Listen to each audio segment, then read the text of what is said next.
The silence in my apartment was so complete, I could hear the hum of the refrigerator 3 rooms away. I sat cross-legged on my worn couch, a mug of now cold hot chocolate balanced on my knee, staring at the tiny artificial tree I'd set up on the coffee table. Its plastic branches drooped under the weight of ornaments I'd collected over years of Christmases that felt progressively lonelier. Outside my window, snow fell in thick curtains over Brooklyn, muffling the city into something almost peaceful. It was Christmas Eve, nearly midnight, and I was exactly where I'd been for the past 3 years, completely, utterly alone. My phone sat face down on the cushion beside me, silent. I'd turned off notifications hours ago, unable to bear another cheerful family photo from college friends or another holiday, party selfie from coworkers who'd stopped inviting me after I'd declined too many times. It wasn't that I didn't want a connection. I craved it with an ache that lived permanently in my chest. But after my parents died in that car accident 5 years ago, after my only sibling moved to Singapore for work, after my last relationship imploded when he admitted he couldn't handle my grief, I'd learned that being alone hurt less than being disappointed by people who promised to stay. So I stayed home. I worked my data analysis job remotely, ordered groceries for delivery, and built a life so small and contained that nothing could touch me. Nothing could hurt me. It was safe. It was suffocating. It was all I had. I raised the mug to my lips, grimacing at the cold sweetness, when 3 sharp knocks echoed through my apartment. My heart stuttered. I wasn't expecting anyone. I never expected anyone. For a wild moment, I wondered if I'd imagined it, if loneliness had finally crossed the line into auditory hallucination. Then the knocking came again, more insistent this time, and unmistakably real. I set down the mug with shaking hands and crossed to the door, my bare feet silent on the hardwood. Through the peephole, I saw a man I didn't recognize, tall, broad-shouldered, wearing an expensive-looking black coat dusted with snow. His face was partially obscured by the angle, but I caught the sharp line of his jaw, the dark sweep of hair, and something about his posture that suggested coiled violence barely restrained. "Who is it?" I called through the door, my voice embarrassingly thin. "My name is Donato Testa." His voice was deep, accented, Italian, I thought, and carried the kind of authority that made you want to obey without understanding why. "I need to speak with you.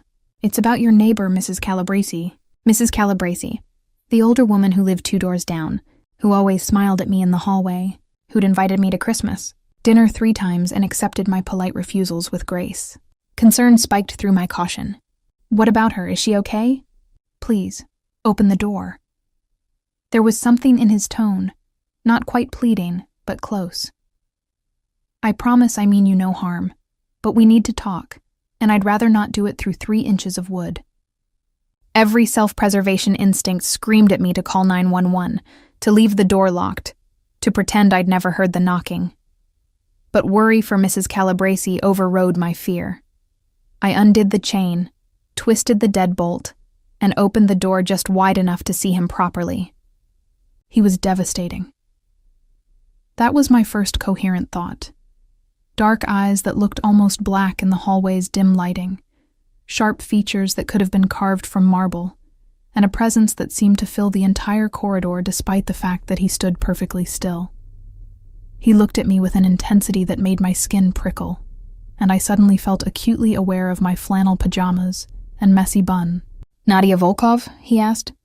The fact that he knew my name should have terrified me. Instead, I just felt tired. "Yes. What's wrong with Mrs. Calabresi?" "May I come in? What I need to discuss is sensitive." "Tell me about Mrs. Calabresi first." A slight smile curved his lips. Appreciation, maybe, for my stubbornness. "She's fine. Spending Christmas with her son in New Jersey. But she asked me to check on you. She was worried about you being alone." The kindness in that statement hit me harder than any threat could have. Mrs. Calabresi, who I'd rebuffed repeatedly, still thought about me, still worried. The unexpected gentleness of it made my throat tight. "I'm fine," I managed. "You didn't need to come all this way just to—" "I didn't come just for that." His expression shifted, something darker moving behind his eyes. "I came because I need your help, and because you're in danger, though you don't know it yet." The words hung in the cold hallway air between us. Behind him I could see snow falling past the hallway window, peaceful and oblivious to whatever threat he was implying. I should have slammed the door, should have called the police, should have done anything except what I did, which was step back and gesture him inside. 5 minutes, I said. Then you leave. 5 minutes. He stepped across my threshold, and I caught his scent. Something expensive and dark, like cedar and smoke. Thank you. I closed the door but didn't lock it. Keeping an escape route open felt important. Donato Testa stood in my small living room looking completely out of place, his expensive coat and obvious power a stark contrast to my secondhand furniture and bargain store decorations. He studied the space with the same intensity he'd studied me, and I got the uncomfortable feeling that he was cataloging everything, building a profile, assessing. You live alone, he said, not a question. Yes, what danger are you talking about? He turned those dark eyes back to me, and I saw something flicker across his face. Calculation, concern, or maybe just exhaustion. Up close, I noticed things I'd missed in the hallway. The faint scar along his left cheekbone, the silver threading through his dark hair at his temples, the way his hands stayed loose at his sides but ready, like a fighter between rounds. Do you know what I do for a living, Nadia? Should I? Most people in this neighborhood do. I run certain operations, businesses that exist in the spaces between legal and illegal. My family has controlled parts of Brooklyn for 3 generations. He said it calmly, matter-of-factly, like he was discussing the weather. The word people usually use is mafia, though I prefer to think of it as community protection. My mouth went dry. You're telling me you're a mobster. I'm telling you I'm a man with enemies. And one of those enemies has decided to target me by going after people in this building. Mrs. Calabresi is under my protection. Her late husband worked for my father. But you... He stepped closer, and I fought the urge to back away. You're vulnerable. You're alone. You're exactly the kind of person someone would use to send a message. I don't understand. I don't know you. I don't know anything about your world. Why would anyone target me? Because you live in this building. Because you're isolated. Because hurting innocent people is how men like my enemy operate. His jaw tightened. His name is Viktor Kozlov. He's been trying to take over my territory for the past 6 months. So far, I've blocked every move he's made. So he's changing tactics, going after civilians to make me look weak, to prove I can't protect my own neighborhood. I shook my head, trying to process. This is insane. This doesn't happen to people like me. It does, more often than you'd think.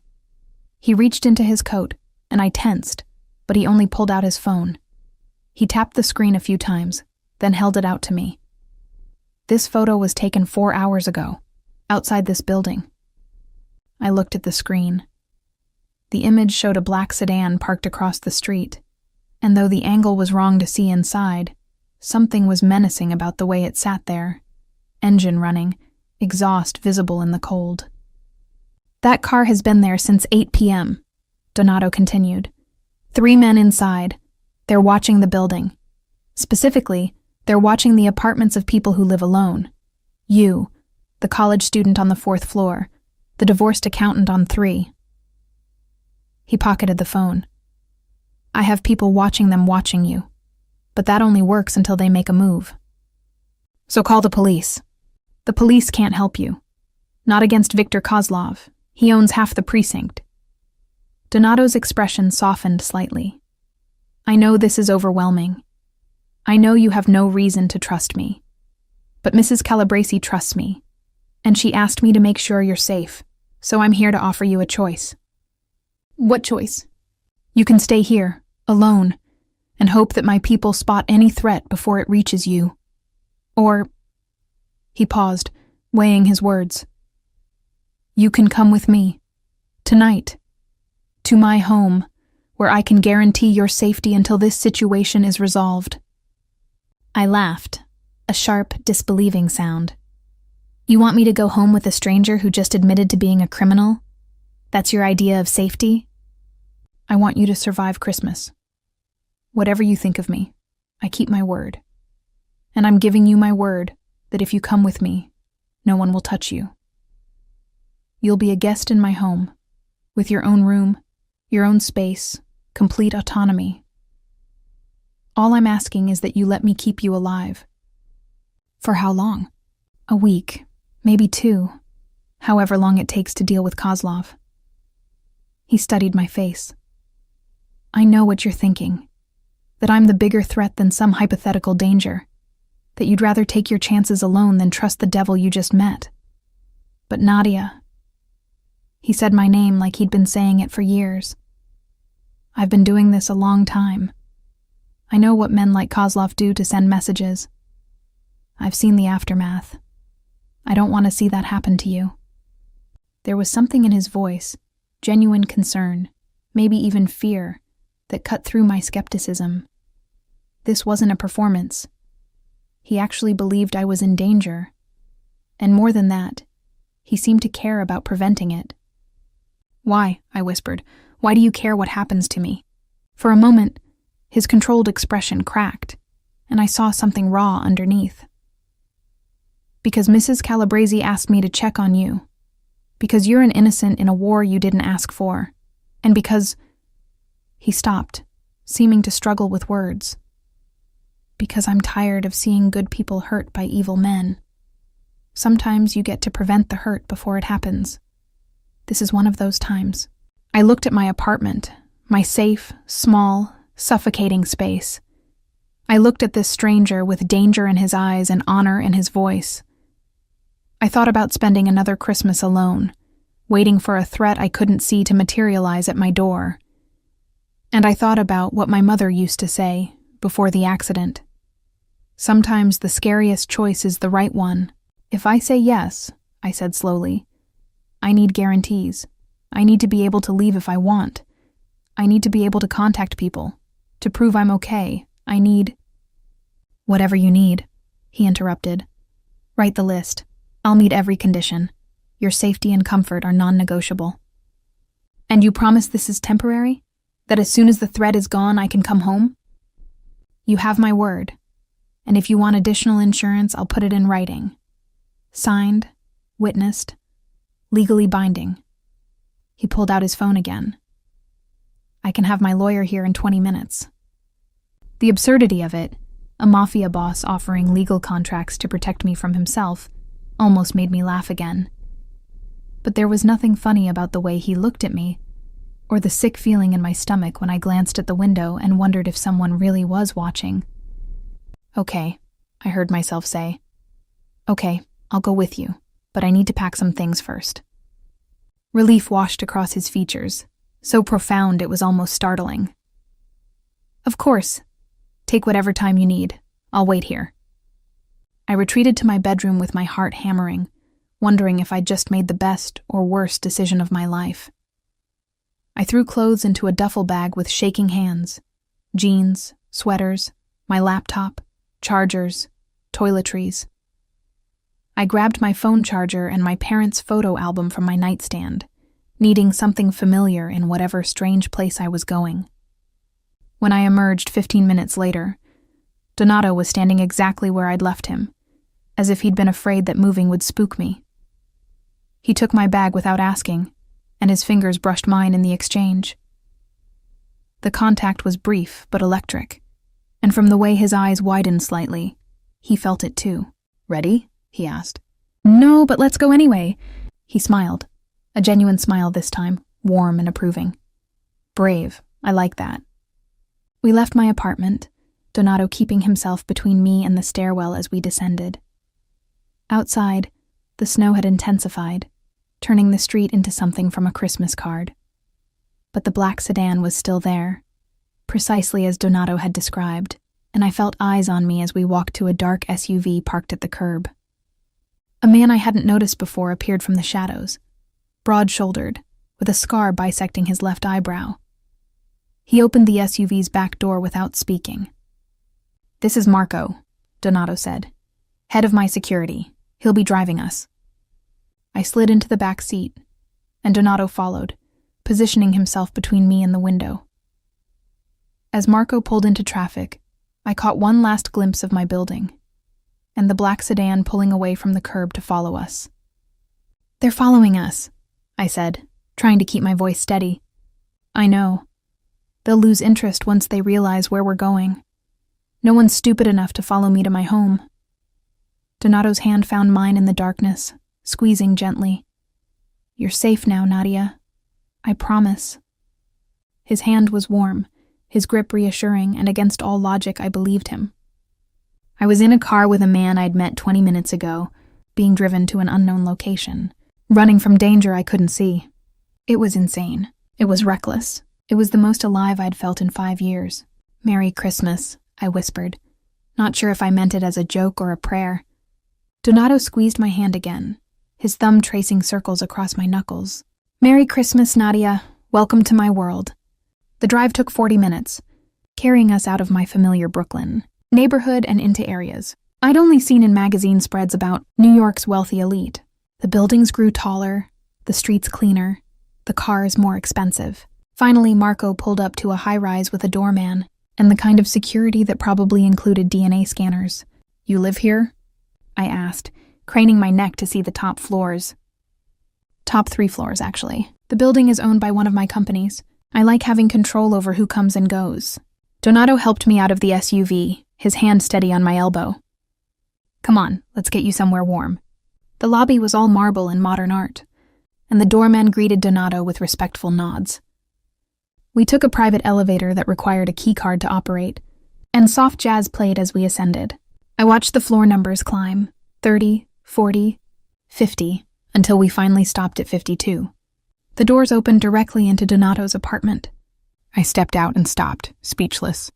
Floor-to-ceiling windows showcased Manhattan glittering in the distance, snow falling past the glass, as if we were inside a snow globe.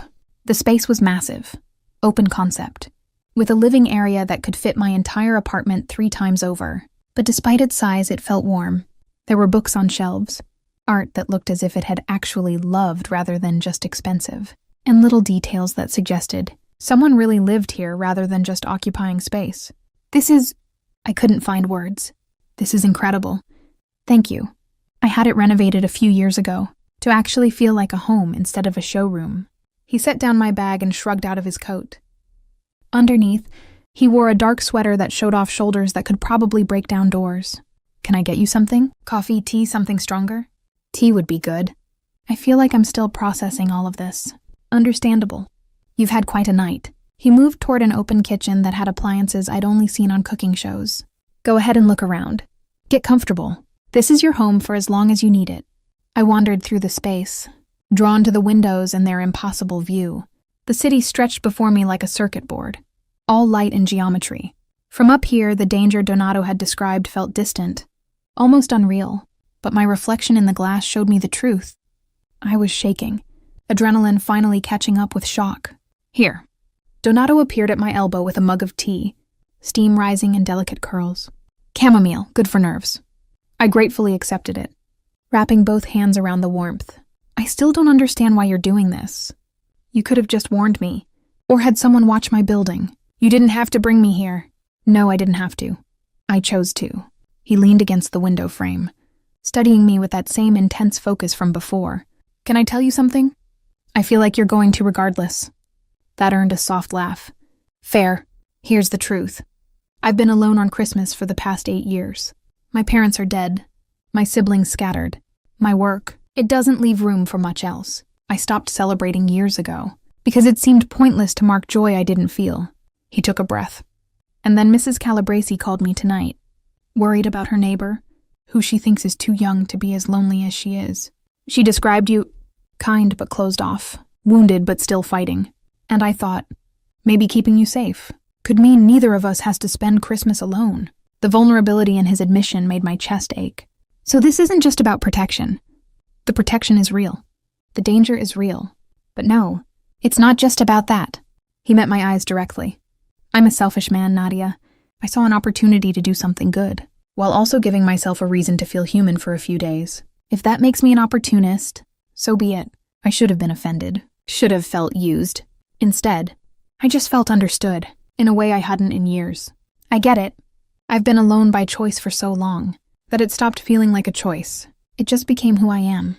Who you've been, he corrected gently. Not who you have to be. We stood there in the window's reflection, two lonely people finding unexpected companionship in the strangest circumstances. Outside, snow continued to fall, and somewhere in the city, men with bad intentions plotted violence. But in that moment, I felt something I hadn't felt in 5 years. Safe. Not just physically, but emotionally, like I'd found someone who understood the particular shade of loneliness I carried. Your room is this way, Donato said after a moment, gesturing down a hallway. Private bathroom, your own space. I'm 3 doors down if you need anything. And Nadia? He waited until I looked at him. Thank you for trusting me. I know it wasn't easy. Thank you for caring, even if it is selfish. I smiled, surprising myself. Merry Christmas, Donato. Merry Christmas. He said it as he meant it this time, like maybe the holiday wasn't completely meaningless after all. My room was beautiful, decorated in soft grays and creams, with a bed that looked like a cloud and windows showcasing that impossible view. I set down my tea and collapsed onto the mattress, my mind spinning with everything that had happened. 4 hours ago, I'd been alone in my apartment, resigned to another isolated Christmas. Now, I was in a penthouse with a Mafia boss who'd somehow made me feel safer than I'd felt in years. It was insane. It was impossible. And lying there in the darkness with the city glowing beyond my windows, I couldn't shake the feeling that everything was about to change. I woke to winter sunlight streaming through unfamiliar windows, and the scent of coffee drifting from somewhere deeper in the apartment. For a moment, I couldn't place where I was. The bed was too comfortable, the sheets too soft, the silence too complete. Then memory flooded back. Donato, the threat, the midnight drive through snow to this penthouse refuge. I grabbed my phone from the nightstand and saw it was nearly 10 a.m., later than I'd slept in years. There were messages from my brother in Singapore wishing me Merry Christmas, and a missed call from Mrs. Calabresi. I made a mental note to call her back, then pulled on jeans and a sweater before venturing out. The living room was empty, but voices drifted from the kitchen. I followed them to find Donato at the stove, cooking something that smelled incredible, while Marco sat at the counter reading a newspaper. They both looked up when I entered. Good morning, Donato said, smiling. He looked different in daylight, less intimidating, more human. He wore dark jeans and a simple black t-shirt that showed off arms I definitely shouldn't have been noticing. Coffee? Please, and that smells amazing. Italian sausage frittata, my mother's recipe. He poured me coffee in a mug that probably cost more than my monthly utilities. Merry Christmas. How did you sleep? Better than I have in months, honestly. I accepted the coffee gratefully. Your bed is like sleeping on a cloud. Good. You needed the rest. He returned to the stove, and I watched him cook with the easy competence of someone who genuinely enjoyed it. Marco and I were just discussing the situation with Kozlov. There have been developments overnight. My stomach clenched. What kind of developments? Marco folded his newspaper. Kozlov's men tried to enter your building at 3 a.m. Our people intercepted them. There was a confrontation. Is anyone hurt? Not our people. 2 of Kozlov's men are in the hospital with injuries they'll have trouble explaining. Marco's expression was neutral, but something in his voice suggested he'd been personally involved in those injuries. Message was sent, but it means Kozlov knows we're protecting you specifically, which makes things more complicated, Donato added, plating food with professional precision. He'll see you as valuable now, either as leverage or as a way to provoke me, so we'll need to be extra careful. He set a plate in front of me, and despite my anxiety, my mouth watered. The frittata was perfect, fluffy eggs studded with sausage and vegetables, topped with cheese that melted in my mouth. I'd been living on frozen dinners for so long that real food felt almost decadent. This is incredible, I said around a bite. Cooking is meditation for me.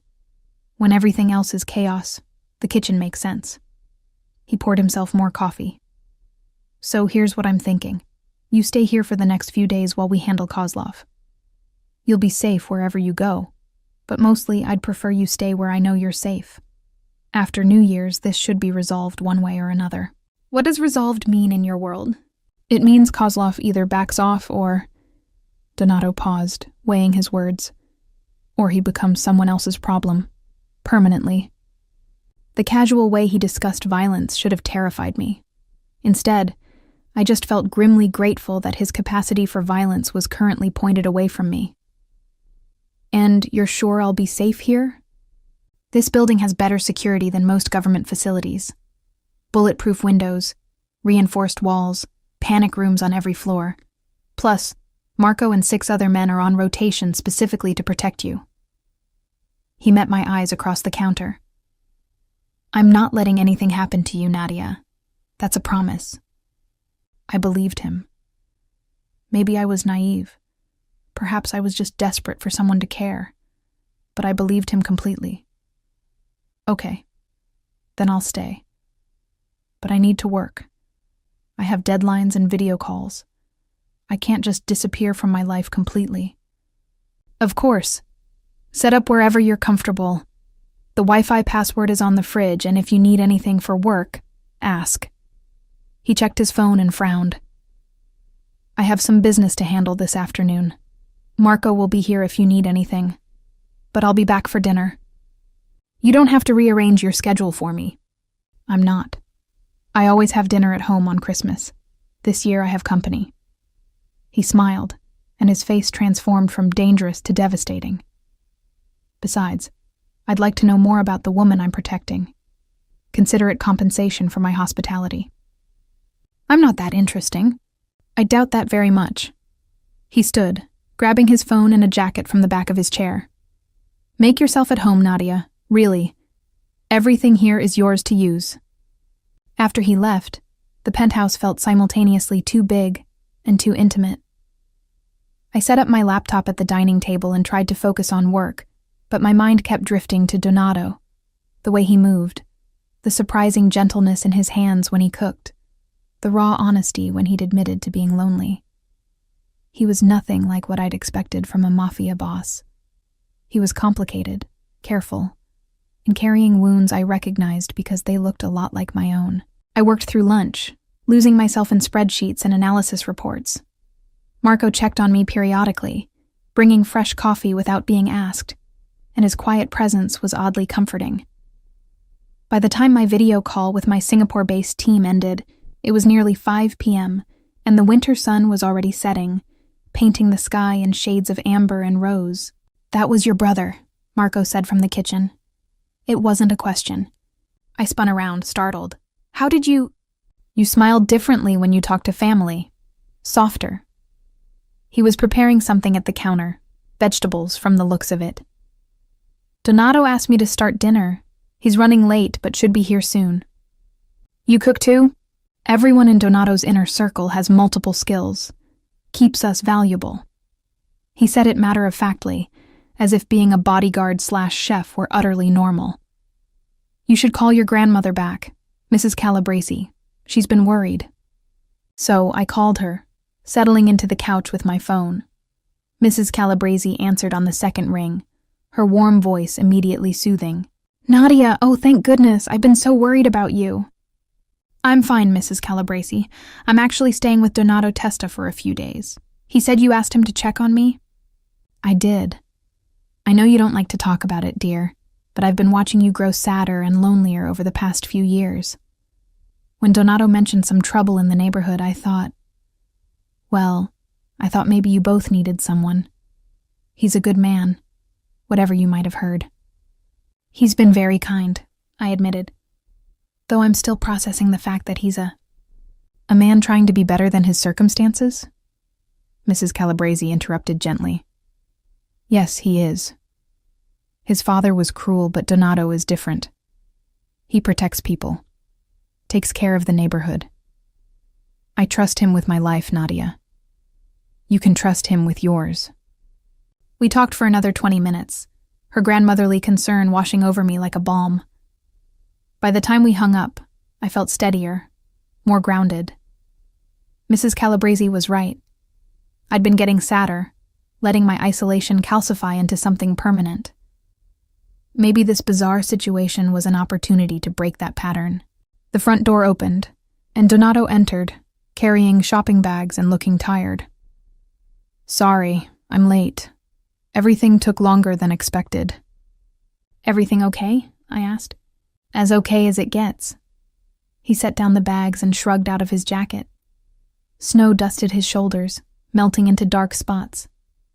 "But I come bearing gifts. I realized this morning that you probably didn't bring anything for Christmas, so..." He gestured to the bags. I took the liberty.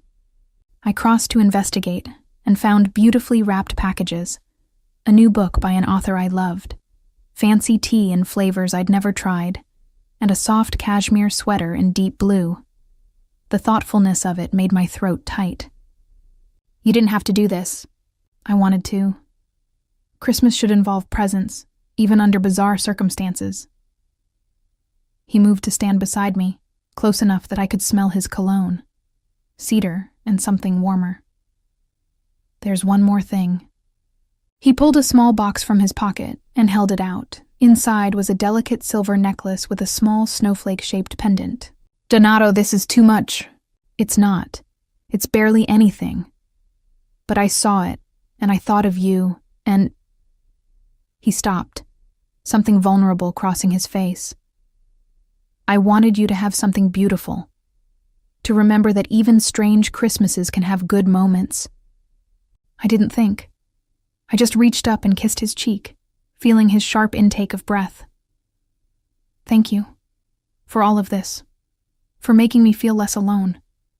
His hand came up to cup my face, thumb brushing across my cheekbone with aching gentleness. "You make me feel less alone too, Nadia. That's worth more than jewelry." We stood there in the gathering darkness, the city lights beginning to glow beyond the windows. This was dangerous, getting attached to a man whose world was built on violence, letting myself feel things for someone I'd known less than 24 hours. But his eyes held mine with such open want, such careful hope, that I couldn't bring myself to step away. "Dinner's ready," Marco called from the kitchen, breaking the spell. Donato's hand dropped, but his eyes stayed on mine.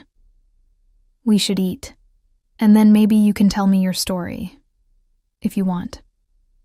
"What makes you think I have a story?" "Everyone has a story, especially people who choose loneliness as carefully as you have." He gestured toward the dining table.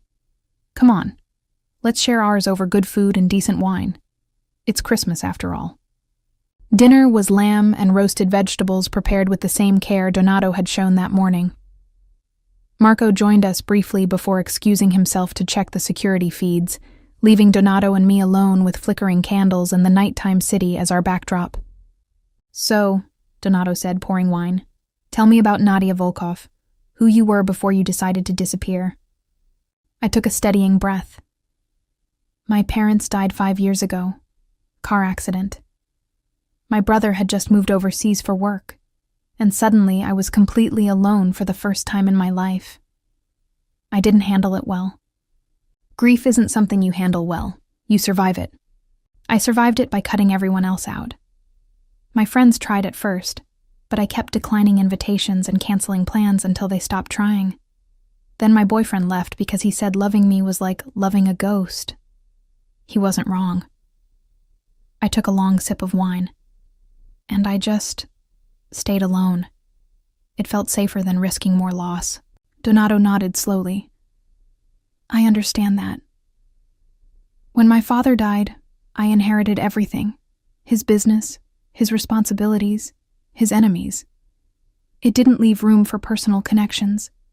Anyone I let close became a liability, a weakness someone could exploit. So I stopped letting people close." "Do you regret it?" "Every day. But regret doesn't change the circumstances." He refilled our glasses. "Though recently I've been wondering if safety is worth the cost of perpetual loneliness." "And what conclusion did you reach?" "That maybe the right person makes the risk worthwhile."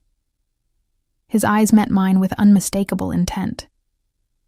"Maybe some connections are worth protecting instead of avoiding." My heart hammered. Donato! I know. Too fast, too intense, completely inappropriate given the situation. He set down his wineglass. But I'm tired of pretending, Nadia. You walked into my life less than a day ago, and somehow you've made me feel more human than I've felt in years. That's nothing. That's worth acknowledging. I feel it too, I admitted quietly. And it terrifies me. I don't know how to trust this, how to trust you, how to trust myself not to ruin it by running away when things get difficult. Then don't run. Stay. See what happens when two lonely people stop choosing safety over connection. He reached across the table and took my hand. I can't promise easy, Nadia. My world is complicated and dangerous. But I can promise honestly. I can promise that whatever this is between us, I'll protect it as fiercely as I protect you. I looked at our joined hands, his large and scarred, mine small and trembling. Everything logical said this was a terrible idea. But sitting there with Donato, with the city glowing beyond the windows, and his dark eyes full of careful hope, I couldn't remember why safety had ever seemed more important than this. Okay, I whispered. I'll stay. Not just because of the danger, but because I want to see where this goes. His smile was blinding. Thank God. I was prepared to make a much more elaborate argument. We finished dinner, talking about more minor things, books we loved, movies that made us cry, the small details that build intimacy. Donato told me about learning to cook from his mother, about the vineyard in Italy his family owned, about his dream of someday having a life that didn't revolve around territory and violence. I told him about my data analysis work, about the spreadsheets that made sense when people didn't, about my secret love of terrible reality television. And slowly the walls we'd both built started crumbling. It was near midnight when Donato walked me to my room. We stood in the doorway, neither wanting to say goodnight, both aware that crossing certain thresholds would change everything. Thank you for today, I said. For the gifts, for dinner, for being honest about what you want. Thank you for giving me a reason to celebrate Christmas again. He reached up and tucked a strand of hair behind my ear, his fingers lingering against my skin. Sleep well, Nadia. I'll see you in the morning. Good night, Donato. He turned to leave, then stopped. If you have nightmares or can't sleep, or just don't want to be alone, my door is open. Literally, I never lock it. In case you need to know that.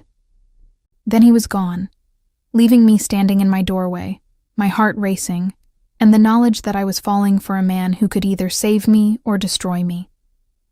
Possibly both.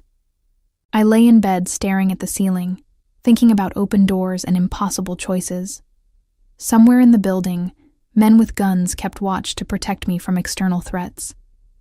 But who would protect me from the far more dangerous threat of falling in love? The answer, I realized as sleep finally claimed me, was no one. I was on my own with this. And for the first time in 5 years, that didn't feel like safety. It felt like the terrifying, exhilarating start of something real. The next few days settled into a rhythm that felt dangerously domestic. Donato would leave in the mornings to handle business he didn't detail, and I would work from the penthouse, trading emails and video calls from his dining table. Marco maintained his quiet presence, and 2 other security men, Luca and Antonio, rotated through shifts. They treated me with careful respect, and I got the sense that Donato had made very clear what would happen if they didn't. Evenings were for Donato and me. We'd cook together, he teaching me Italian recipes while I introduced him to the questionable joy of takeout sushi. We'd watch movies curled on opposite ends of his massive couch, the distance between us shrinking each night incrementally. We'd talk until late, sharing histories and fears and the small vulnerabilities that build bridges between isolated souls. And through it all, the attraction built. A slow-burning heat that neither of us acknowledged directly, but both felt constantly. His hand would brush mine as he reached for the salt. I'd catch him watching me with dark, hungry eyes when he thought I wasn't looking. The air between us stayed charged, electric, promising explosions if we ever stopped being careful. On the third night, I couldn't sleep. My mind churned with work stress and fear about what happened when this temporary safety ended. I lay in bed watching snow fall past my windows, then remembered Donato's words. My door is open. I padded down the hall in pajama pants and an oversized t-shirt, my heart hammering. His door was indeed open, and soft light spilled into the hallway. I knocked gently. "Come in." His voice was rough, like he hadn't been sleeping either. I found him in bed, shirtless, reading a book by the light of a bedside lamp. He looked up when I entered, and something heated flickered in his expression before he controlled it. "Can't sleep?" he asked. My brain won't shut off. I keep thinking about going home, about what happens when this is over, about... I stopped, not ready to voice the deepest fear, that I was getting too attached, too fast, to someone whose life could never truly overlap with mine. He set aside his book and pulled back the covers in silent invitation. "Come here." I should have said no. Should have maintained boundaries. Instead, I climbed into his bed, and he pulled me against his chest, his arms wrapping around me with careful strength. "Better?" he murmured into my hair. "Yeah, better." I let myself relax into his warmth, feeling his heartbeat steady against my back. "Is this okay, us doing this?" "Nadia, if you think there's any universe where I'd object to holding you, you're not paying attention." His arms tightened fractionally. "But I won't push for more than this. Not unless you want it. Not unless you're sure." "I'm sure I want you," I admitted. "I'm just not sure I know how to want someone without sabotaging it." "Then we'll figure it out together. No sabotage required." He pressed a kiss to my temple. "Sleep, Nadia. I've got you." So I slept in Donato Testa's arms, safer than I'd felt in 5 years, and dreamed of possibilities I'd given up believing in. I woke to winter sunlight, and Donato's sleeping face inches from mine. His expression in sleep was younger, more vulnerable. The hard edges of control softened into something almost boyish. I watched him breathe, counted the faint scars on his skin. Stories I didn't know yet but wanted to learn, and felt my heart crack open with terrifying certainty. I was falling in love with him. His eyes opened and he smiled, sleepy and warm and completely unguarded. "Morning." "Morning. Sorry for invading your bed." "Never apologize for that. Invade any time." He reached up and traced my cheekbone with gentle fingers. "How did you sleep?" "Better than I have in years." "Good. Then mission accomplished."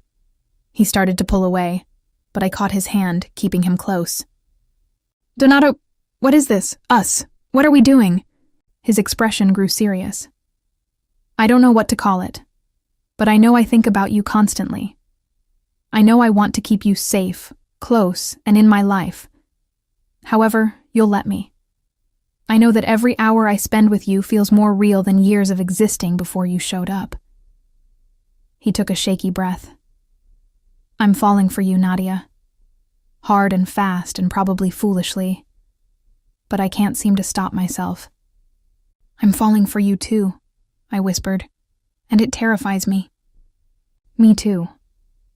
But maybe being terrified together is better than being safe alone." He kissed my forehead softly. "Stay with me after this is over. Not because of danger or protection, but because you want to. Give us a chance to see if this could be something real." Before I could answer, his phone rang, harsh and insistent. He swore softly and grabbed it from the nightstand, his expression darkening as he read the screen. "I have to take this." He answered with a curt, "What?" Then listened, his body going tense. "When? How many?" More listening. "Get everyone in position. I'll be there in 20 minutes." He ended the call and turned to me, his expression grim. "Kozlov made his move. There's been an attack on one of my warehouses. Multiple casualties." Ice flooded my veins. "Are you going there?" "I have to. But you're staying here with Marco and the others. This might be a diversion, a way to draw me out so they can get to you." He was already moving, pulling on clothes with efficient precision. Promise me you'll stay inside. Don't answer the door for anyone. Don't go near the windows. Just stay safe until I get back. Donato, be careful, please. He stopped at the door and crossed back to me, framing my face in both hands. I will be, because I have something worth coming back to now. Then he kissed me, deep and claiming and full of promises he might not get to keep. And then he was gone, leaving me alone with my fear and the terrible certainty that his world had finally caught up with our fragile peace. The following few hours were torture. I tried to work but couldn't focus. I tried to read but couldn't parse the words. I paced the penthouse like a caged animal, watched by Marco's careful eyes. News alerts pinged on my phone. A warehouse fire in Red Hook, multiple injuries, police investigating. But nothing about Donato specifically. Nothing to tell me if he was safe. By noon, I was climbing the walls. Marco had relocated me to an interior room without windows, the safe room Donato had mentioned, and his expression had gone from watchful to genuinely worried. Any word? I asked for the 100th time. Not yet, but no news is usually good news in our world. He rechecked his phone, frowned. Though radio silence this long is unusual.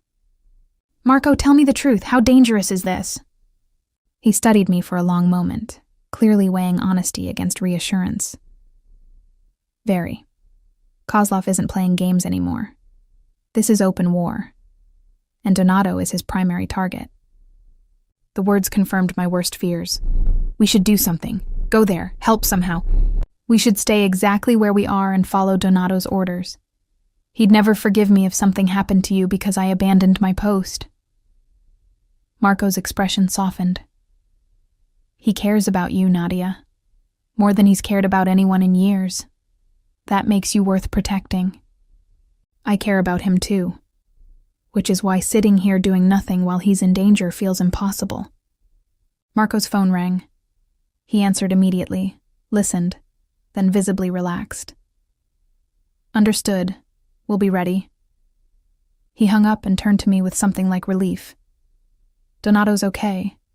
He's on his way back, but we're moving you somewhere else. He no longer trusts this location. Kozlov has connections we didn't account for.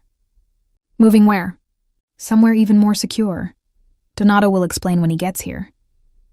20 minutes later, the elevator doors opened and Donato strode in. He was disheveled, his shirt torn, blood on his knuckles, but whole and alive, and my heart nearly burst with relief. I ran to him without thinking, and he caught me, holding me tight. I'm okay, he murmured into my hair. I'm okay, Nadia. You're bleeding. Not my blood. He pulled back enough to look at me, his dark eyes intense. But we need to move. Now. Kozlov has people in this building. Doorkeepers, maintenance, people I thought I could trust. It's not safe here anymore. Where are we going? My family's estate in Westchester. It's a fortress. Actual walls, armed guards, the works. We'll be safe there while I finish this. He cupped my face. I know this isn't what you signed up for. If you want out, I'll arrange for you to disappear.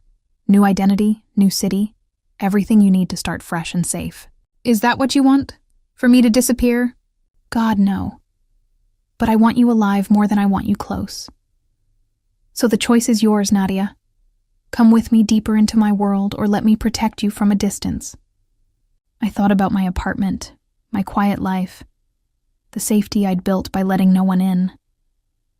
I thought about the past few days with Donato, the laughter, fear, vulnerability, and heat.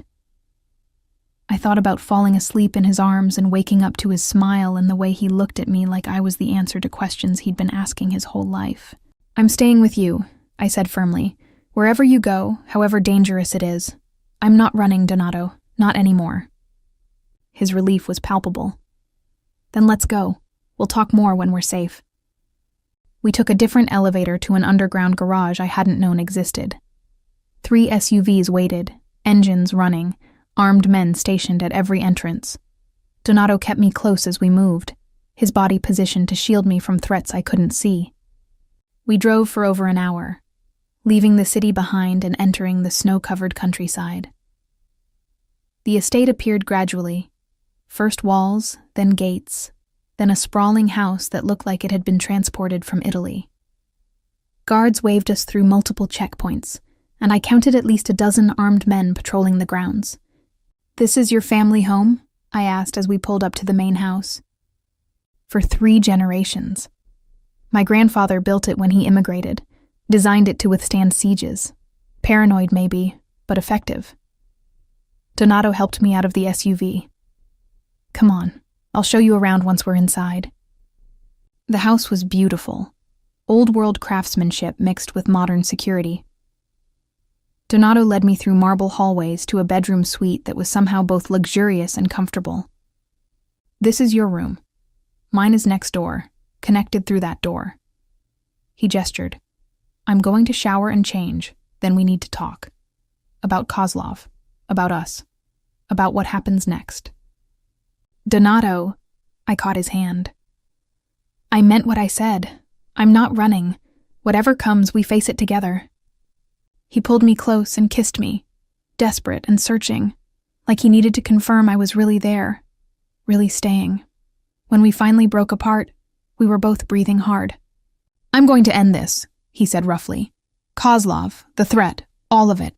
And then I'm going to spend however long you'll let me proving you made the right choice staying." "I already know I did." He kissed me again, softer this time, then forced himself to step back. "Shower, talk, and then we plan how to finish this war." While Donato was gone, I explored the suite and tried to calm my racing heart. Everything was happening so fast. The danger, the relocation, these impossible feelings for a man I'd known less than a week. But nothing about this situation followed normal timelines. When you met someone in the midst of chaos, when survival and emotion twined together, connections formed at supernatural speed. A knock on my door made me jump. "Come in." Marco entered, looking more relaxed now that we were behind the estate's defenses. "Donato wanted you to have this." He held out a phone, sleek, expensive, clearly new. "Secure line. Only his inner circle has the number. Use it to call anyone you need to reassure you're okay." "Thank you." I took the phone, then asked the question that had been nagging me. "Marco, be honest. What are Donato's chances of winning this war with Kozlov?" "Better than most. Donato is strategic, whereas Kozlov is impulsive. Patient where Kozlov is rash. But war is unpredictable, and Kozlov has resources we're still discovering." He met my eyes steadily. "But I've been with Donato for 10 years. I've never seen him as focused as he is now. Having something worth protecting makes him more dangerous, not less." "You mean me?" "I mean you. He's fighting for his life, yes. But more than that, he's fighting for a future with you in it. That changes everything." After Marco left, I called my brother to let him know I was safe. I texted Mrs. Calabresi. I sent a carefully worded email to my boss, explaining a family emergency that would keep me out of the office another week. Everyday tasks, building a bridge between this surreal situation and my regular life. Donato returned an hour later, showered and changed, looking more like himself. He settled on the couch near the window, and I joined him, curling into his side like it was the most natural thing in the world. "So," I said, "what's the plan?" "The plan is to make Kozlov an offer he can't refuse, territory he's been wanting in exchange for leaving my neighborhood alone. He accepts, and we all walk away alive. He refuses." Donato's jaw tightened. "Then this ends another way." "You mean you kill him?" "I mean, I do what's necessary to protect the people I'm responsible for, including you." He took my hand, threading our fingers together. "I know this isn't the life you wanted. I know getting involved with me means accepting violence and danger as constants. If that's too much, I understand." "Stop giving me outs," I said firmly. "I'm staying, Donato, through the scary parts and whatever comes after. You don't get to protect me from yourself." "I'm trying to be noble." "Be honest instead. Tell me what you want." He turned to face me fully, his dark eyes burning with intensity. I want you in my life. Not just during this crisis, but after. I want to wake up next to you, cook you breakfast, and introduce you to my world beyond the violence. I want to learn every detail of who you are and let you do the same with me. He stopped, seeming to struggle with words. I want to build something real with you, Nadia, something that lasts. My heart felt too large for my chest. I want that too, all of it. Even though I'm a criminal, even though people might always judge you for being with me, even though I spent 5 years choosing safety over connection. It made me lonely and small. You make me feel alive again. That's worth the complications. He kissed me then, slow and deep and full of promise. When we finally pulled apart, his forehead rested against mine, both of us breathing hard. When this is over, he murmured, I'm taking you to Italy, the vineyard I told you about. We'll drink wine and eat too much food and pretend the rest of the world doesn't exist. That sounds perfect. It will be, I promise. We spent the rest of the day planning, Donato coordinating with his people and preparing for the meeting with Kozlov, which would determine everything. I stayed close, offering support where I could, slowly being introduced to the men and women who formed his inner circle. They treated me with respect, tinged with curiosity, clearly wondering about the woman who'd captured their boss's attention. That evening, Donato found me in the library, staring at family photos on the walls, his parents, his childhood, the history of the Testa family captured in fading images. That's my mother, he said softly, pointing to a woman with kind eyes and a gentle smile. She died when I was 16. Car accident, same as your parents. I'm sorry. Me too. She was the only one who thought I could be something other than what my father was grooming me to be. After she died, I stopped fighting it. Just accepted that violence and control were my inheritance. He turned to me. Until you. You make me think she might have been right. Maybe I can be more. You already are more, I said, turning to face him. You protect people. You honor your promises. You're trying to end this war rather than perpetuate it. That's nothing, Donato. I love you. He said it, with no dramatics, just truth. I know it's too soon and probably insane, but I love you, Nadia Volkov, and I needed you to know that before tomorrow. Tears burned my eyes. Why tomorrow? Because tomorrow I meet with Kozlov, and if things go wrong, I need to make sure I've said it, that you knew. He cupped my face in both hands. I love you, and whatever happens, that's real. We're real. I love you too, I whispered. And you're coming back tomorrow. You have to, because I'm not done with you yet. He kissed me, and this time neither of us held back. We stumbled toward the couch, hands exploring, breaking apart only to shed clothes that suddenly felt like barriers. His hands on my skin felt like coming home. And when he whispered my name like a prayer, I knew with absolute certainty that this was worth every risk. We made love slowly, tenderly, building something between us that felt permanent, despite all the reasons it shouldn't. And afterward, wrapped in his arms with the fire crackling nearby, I thought about how strange it was that danger had brought me here. To safety, to love, to feeling whole for the first time in years. Stay with me tonight, Donato murmured, already half asleep. Every night. Don't go back to that other room. Okay, I whispered, I'll stay. And I would. Through tomorrow's meeting and whatever came after. Through the fear and the violence and the slow work of building a life together. I'd stay because running had never made me happy, only safe. And safety without connection wasn't really living at all. The next morning arrived too quickly. Donato dressed in a suit that made him look every inch the powerful man he was, and I helped him with his tie, my hands trembling slightly. It's going to be fine, he assured me. Marco and 10 others will be there. We're meeting on neutral ground, in public.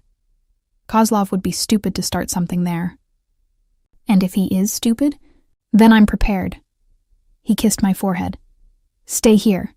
Marco's Lieutenant Luca will be with you, and I'll be back before you know it." "I love you," I said, needing him to hear it again. "I love you too. And Nadia?" He smiled. "Start thinking about Italy. Where do you want to go? What do you want to see? Because when I get back, we're planning that trip." Then he was gone, and I was left with Luca and my anxiety, pacing the estate and checking my phone every 30 seconds for updates that didn't come. 2 hours passed, then 3. My imagination conjured increasingly terrible scenarios: ambush, betrayal, violence that left Donato bleeding in some anonymous location. I tried to work, to read, to distract myself, but nothing helped. Then Luca's phone rang. He answered, listened, and his expression went carefully neutral. "Understood. We'll be ready." He hung up and turned to me. "That was Marco. The meeting went badly. Kozlov refused the terms and threatened open war. They're on their way back, but they're being followed. We need to prepare for a possible siege." Terror flooded through me. "What does that mean?" "It means Kozlov might try to attack the estate. We're prepared. We've done this before, but it could get ugly." He gestured toward the interior of the house. "Come with me.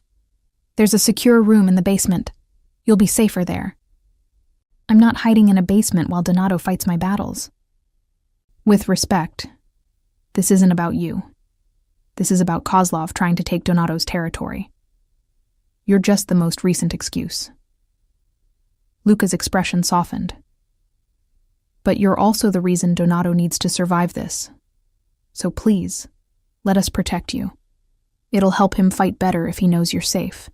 The logic was sound, even if I hated it. I followed Luca to a reinforced room that looked like something from a spy movie. Thick walls, independent air supply, screens showing security feeds from around the estate. 6 other people were already there. Family members and staff, all looking nervous. And then we waited. Through the security feeds, I watched SUVs arrive, Donato's convoy moving fast. Behind them were 3 other vehicles I didn't recognize. They were indeed being followed. The vehicles screamed through the estate gates, and the gates slammed shut behind them. But not before 2 of the pursuing cars made it through as well. Armed men poured from both sides, and suddenly, the peaceful estate grounds erupted into chaos. I watched in horror as gunfire erupted. Donato's men took cover behind vehicles and walls, returning fire with professional precision. But Kozlov's men kept coming, wave after wave, more than anyone had anticipated. "This is bad," Luca muttered, watching the feeds. "They brought too many. This isn't a warning. This is a full assault." On the screens I saw Donato, taking cover, directing his men, a gun in his hand that he used with terrifying competence. He was in his element, commanding and lethal, and I'd never been more afraid for someone in my life. The battle lasted forever, but was only 15 minutes. Gradually, Kozlov's forces were pushed back, some retreating, others standing their ground. When silence finally fell, the estate grounds looked like a war zone. Luca got a call, spoke briefly, then turned to us. "It's over. Kozlov's men are dead or captured. We're secure." He looked at me specifically. "Donato's asking for you." I ran through the basement, up the stairs, out onto the grounds where smoke still hung in the cold air. I found Donato near the gates, talking with Marco, blood on his shirt, his own this time, from a graze along his ribs. "Donato!" I ran to him, and he turned, his expression transforming from exhausted to relieved when he saw me. "You're okay," he breathed, pulling me into his arms despite his injury. "Thank God. When I saw how many came through the gates, I thought—" He stopped, his arms tightening. "I thought I might not make it back to you." "You're hurt." "It's nothing, barely a scratch." But he let me inspect the wound, which was indeed shallow but still bleeding. "Come on, let's get inside. We need to talk."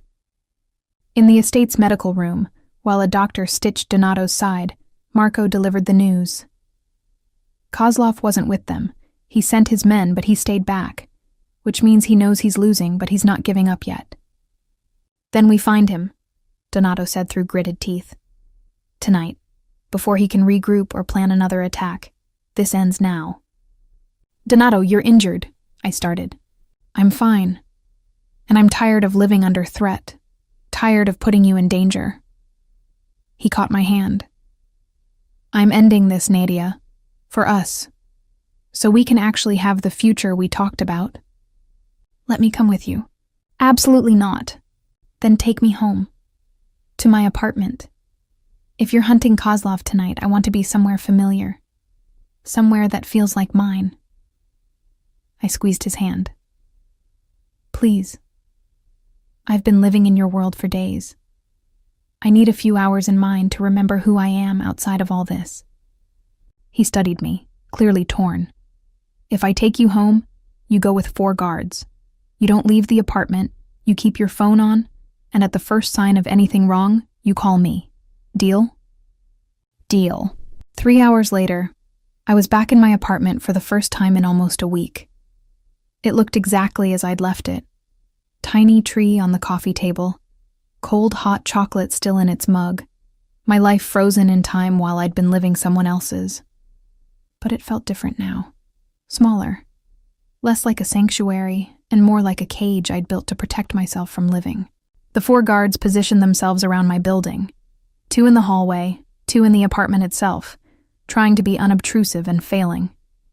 I appreciated their presence but needed space, so I retreated to my bedroom to call my brother and reassure him I was fine. We talked for an hour about nothing important. His work, his girlfriend, the weather in Singapore. Everyday sibling conversation that grounded me, reminded me that life existed beyond danger and mafia wars. When we hung up, I felt more like myself than I had in days. I was making tea in my kitchen when I heard a sound from the living room. A thump, like something heavy falling. I froze, listening. One of the guards should have called out to reassure me that everything was fine, but there was only silence. Heart hammering, I grabbed my phone and moved toward the doorway. The living room was dark. Someone had turned off the lights, and I could see shapes moving in the shadows. 3 figures. Too many to be my guards. I ran for my bedroom, slamming and locking the door. My fingers shook as I pulled up Donato's number, but before I could press call, the bedroom door exploded inward. A man I didn't recognize grabbed me, his hand covering my mouth before I could scream.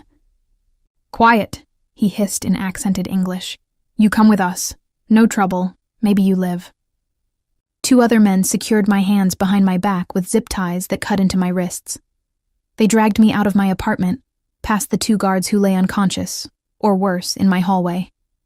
I tried to fight, to make noise, but one of the men pressed something sharp against my ribs. "Quiet or I use this, understand?" I nodded, terror making me compliant. They pulled me down the back stairs and out into the alley behind my building. A van waited, its side door open. They shoved me inside, and I landed hard on the metal floor. The door slammed shut, plunging me into darkness. The van started moving, and I felt hands securing my ankles, then something rough being pulled over my head, a hood, blocking out what little light leaked through the van's windows. I tried to slow my breathing, to think clearly through the panic. Donato would know something was wrong when his guards didn't check in. He'd come for me. I just had to survive long enough for him to find me. The drive lasted 20 minutes, though terror distorted time. When the van finally stopped, and the door opened, rough hands dragged me out. I could hear water. We were near the docks, I thought, based on the smell and the sound of boats creaking against their moorings. "Inside," someone ordered, and I was pushed forward, stumbling over uneven ground. A door opened, then closed behind me. The hood was ripped off, and I blinked in sudden fluorescent light. I was in a warehouse. Empty, except for a few chairs and a table. And sitting at the table, looking pleased with himself, was a man I instinctively knew was Viktor Kozlov. He was older than I expected, maybe 60, with silver hair and the kind of face that might have been handsome before cruelty reshaped it. "Nadia Volkov," he said in heavily accented English. "I've heard much about you. The woman who tamed Donato Testa. Very impressive. He stood and circled me slowly. I'm told he loves you, that he'd do anything to keep you safe. Is this true? I said nothing, knowing anything I said could be used against Donato. Kozlov smiled. Silent. Also impressive. But it doesn't matter. I know it's true. I've been watching you both. The way he looks at you, the way he'd risk his own empire to protect you. This is weakness. And I exploit weakness. Donato will kill you for this, I said, finding my voice. You know that. This won't end the way you think. Perhaps. But first he'll try to save you. And that's when he'll be vulnerable. Kozlov pulled out his phone. I'm going to call him now. Going to tell him exactly where you are and exactly what he needs to do to get you back. And because he loves you, he'll do it. He'll walk into my trap alone, and I'll finally eliminate the last obstacle to controlling this entire city. He's not stupid enough to fall for that. Love makes everyone stupid, dear girl. You, of all people, should understand that. He pressed a number and lifted the phone to his ear. Let's find out just how stupid it makes Donato Testa. I watched helplessly as Kozlov delivered his ultimatum to whoever answered. Probably Marco. He gave an address, set terms, and threatened violence if they weren't followed exactly. When he hung up, he was smiling. 1 hour. He'll come alone or I'll kill you. And when he arrives, I kill you both. Simple, elegant, effective. He gestured to his men. Put her in the chair. Make sure she's secure. I want Testa to see her when he walks in. Want him distracted by the threat to her. It'll make killing him easier. They secured me to a metal chair with additional zip ties, positioning me facing the door. My wrists throbbed, and fear made my stomach churn. But underneath the terror, anger burned. I refused to be the damsel whose endangerment got Donato killed. If this was a trap, I needed to find a way to warn him, to disrupt Kozlov's plan. The warehouse had high windows I couldn't reach, one door I could see, and probably others I couldn't from my position. Kozlov's men numbered 6 that I'd counted, all armed. The odds were terrible, but Donato wouldn't come alone, no matter what Kozlov had demanded. He'd have a plan, backup, something. I just had to trust him and stay alive long enough for that plan to work. Time crawled past. Kozlov sat at his table, cleaning his gun with methodical precision. His men smoked and talked in Russian, occasionally glancing at me like I was a prize they'd won. I tested the zip ties surreptitiously, but they were tight, cutting into my skin when I pulled. Then I heard it, the distant sound of an engine. Kozlov stood, his men moving to positions around the warehouse. The trap was set, and Donato was walking right into it. The warehouse door opened, and my heart stopped. Donato stood there, alone, his hands raised to show he was unarmed. His eyes found mine immediately, and I saw relief and fury war across his features. Let her go, he said, his voice deadly calm. Your fight is with me, Kozlov. She's innocent. No one who loves you is innocent, Kozlov replied. She's complicit in your empire simply by choosing you, and now she'll watch you die before joining you. You won't kill me. Not yet. You need information. Accounts, contacts, territory details. That's why you wanted me alive. Donato took a step forward. So here's my offer. Let her walk out of here unharmed, and I'll tell you everything. Cooperate completely. Give you everything you need to take over my operation. Donato, no! I tried to stand, but the chair was bolted to the floor. Don't do this! Quiet, Nadia. He didn't look at me, his eyes locked on Kozlov. You already won. You destroyed my warehouse, killed my men, and captured the woman I love. I'm done fighting. Just let her go. Kozlov studied him suspiciously. Why should I trust this? Because I'm tired. Because I spent 10 years building an empire I never wanted, and I'm ready to walk away from it. Because loving her made me realize there are things more important than power. Donato's voice roughened. Please, let her go. I'll give you everything. I watched in horror as Kozlov considered. This was wrong. Donato would never surrender like this, which meant it was a performance, a distraction, part of some plan I couldn't see yet. I needed to play along, to help however I could. If you let me go, I said, making my voice shake. I'll convince him to cooperate. I'll make sure he tells you everything. Just please don't hurt him. Kozlov smiled, clearly enjoying our desperation. How touching, but I think the windows shattered. 6 of them simultaneously, and smoke canisters came through, filling the warehouse with thick gray fog. I heard shouts, gunfire, and chaos. Donato moved, faster than should have been possible, diving for me. He produced a knife from somewhere and cut through my zip ties in seconds. "Stay down," he ordered, pulling me behind a stack of crates. The warehouse erupted into a full firefight. Marco and what sounded like dozens of others poured through the doors and windows, and Kozlov's men returned fire. But the smoke gave Donato's people the advantage, and within minutes, the shooting stopped. When the smoke cleared, Kozlov's men were down. Marco stood over Kozlov himself, who was on his knees with a gun pressed to his head. Donato emerged from our hiding spot, pulling me with him. "It's over," Marco said. "What do you want us to do with him?" Donato looked at Kozlov with cold fury. He threatened an innocent woman, attacked my home, tried to kill people under my protection. He turned to me. "This is your choice, Nadia. He did this because of you. You decide what happens to him." The weight of that decision threatened to crush me. I looked at Kozlov, a man who'd kidnapped me, threatened to kill me, would have used me to destroy Donato without hesitation. Every instinct screamed for punishment, for revenge. But looking into his eyes, I saw what he'd become. Poisoned by power, by violence, by the endless cycle of retaliation. "Let him live," I said quietly. "But make sure he can never threaten anyone again. Turn him over to the authorities, to his enemies, to whoever can guarantee he's powerless. But don't become what he is by killing him." Donato studied me for a long moment, then nodded. "Marco, call our contacts at the FBI. Kozlov has outstanding warrants. That's the information they want. Let them have him." "Boss, he tried to kill you." "I know. But Nadia's right.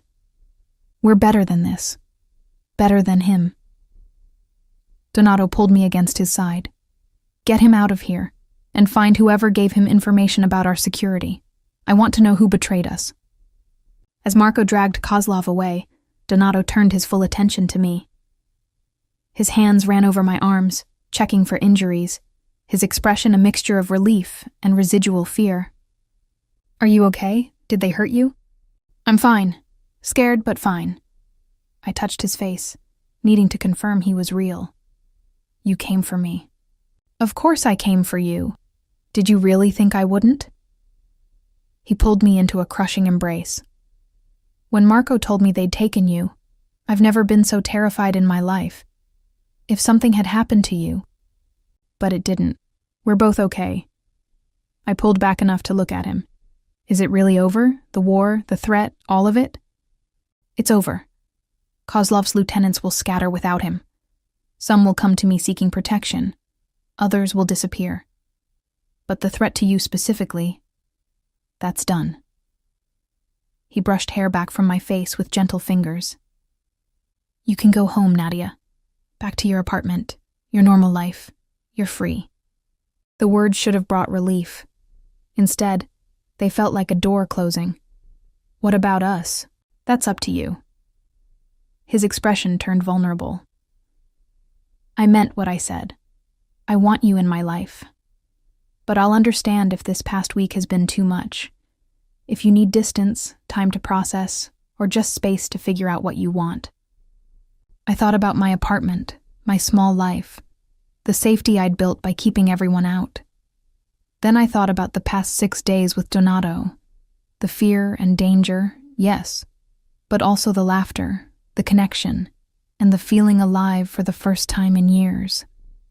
I thought about his hands cooking breakfast, his voice reading poetry, the way he looked at me like I was the answer to every question he'd been afraid to ask. "Take me to Italy," I said. "The vineyard you mentioned. Let's go somewhere we can be Nadia and Donato, without the danger, the empire, or any of it. And let's figure out what we are when nothing is threatening to tear us apart." Joy transformed his face. "Are you sure?" "I'm sure I love you. I'm sure I want to build something real with you. Everything else we can figure out as we go." I stood on tiptoes and kissed him. "So, yes. Please take me to Italy. Show me your world when it's just about wine and sunlight and us." "Tomorrow," he promised, pulling me close again. "We'll leave tomorrow, and Nadia?" His voice dropped to a raw, honest tone. "Thank you for taking a chance on me, for not running when you probably should have, for choosing us. Thank you for knocking on my door at midnight on Christmas, for making me feel less alone, for showing me that safety isn't the same as happiness." We stood there in the warehouse, surrounded by the aftermath of violence, holding each other like lifelines. It wasn't the romantic ending I'd dreamed of as a girl. No white horse, no perfect declaration, no promise that everything would be easy. But it was real. And after 5 years of choosing safety over substance, reality was precisely what I needed. "Let's go home," Donato murmured. "To the estate. We'll pack, make arrangements, and tomorrow we'll start our real first date. In Tuscany, with wine and pasta and absolutely no gunfights." "That sounds perfect." He kept his arm around me as we walked out of the warehouse and into the cold December night. The city glittered around us, indifferent to the small drama that had played out in its shadows. But I wasn't the same woman who'd spent Christmas alone in her apartment. That woman had been safe, but hollow.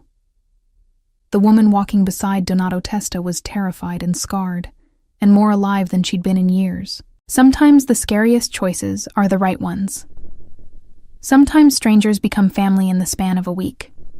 Sometimes danger forces you to confront what you actually want rather than what you think you should wish for. And sometimes a knock on your door at midnight changes everything. 3 months later, I stood in a vineyard in Tuscany, watching the sun set over rolling hills. Donato wrapped his arms around me from behind, his chin resting on my shoulder. "Happy," he murmured, deliriously. And I was. We'd spent the past months traveling, Italy, France, Spain, letting the violence and fear fade into memory. We'd talked for hours about what we wanted our lives to look like. Donato was slowly transitioning out of his more dangerous operations, delegating to trusted people, building something more legitimate. And I was learning that my remote work could be done from anywhere, that I didn't need to hide in my apartment to feel safe. We'd bought a small house near the vineyard, a refuge, Donato called it. The place we'd come when his world got too intense, or when I needed reminding that safety and connection could coexist. "I love you," I said, turning in his arms. "I know I say it constantly, but I need you to know. I love you too, every day more than the last." He kissed me softly. "Thank you for saying yes that night, for trusting me when you had every reason not to. Thank you for knocking, for being stubborn enough to make me choose living over hiding." I kissed him back. Best Christmas gift I've ever received. A mobster with a heart of gold appearing on my doorstep. He laughed, the sound warm and free. Best gift I ever received. A brave woman who saw past the danger to the person underneath. We stood there as the sun painted the sky in shades of gold and rose. 2 lonely people who'd found each other in the most unlikely way and built something lasting from the ashes of our solitary lives. It wasn't perfect. We still had his world to navigate, my trauma to heal, and the constant work of building trust and intimacy. But it was real, and that made it worth everything. I'd spent 5 Christmases alone, building walls to protect myself from pain. Then Donato Testa knocked on my door at midnight and showed me that the only thing more painful than loss was never letting anyone close enough to lose. That safety without connection wasn't actually living. That sometimes the most dangerous choice, opening your heart despite every reason not to, was also the most necessary. And standing there in that Tuscan vineyard with the man I loved, I knew with absolute certainty that I'd make the same choice again. Every time. Forever. Because some knocks on your door change everything, and sometimes the person on the other side is exactly who you've been waiting for, even if you didn't know you were waiting at all.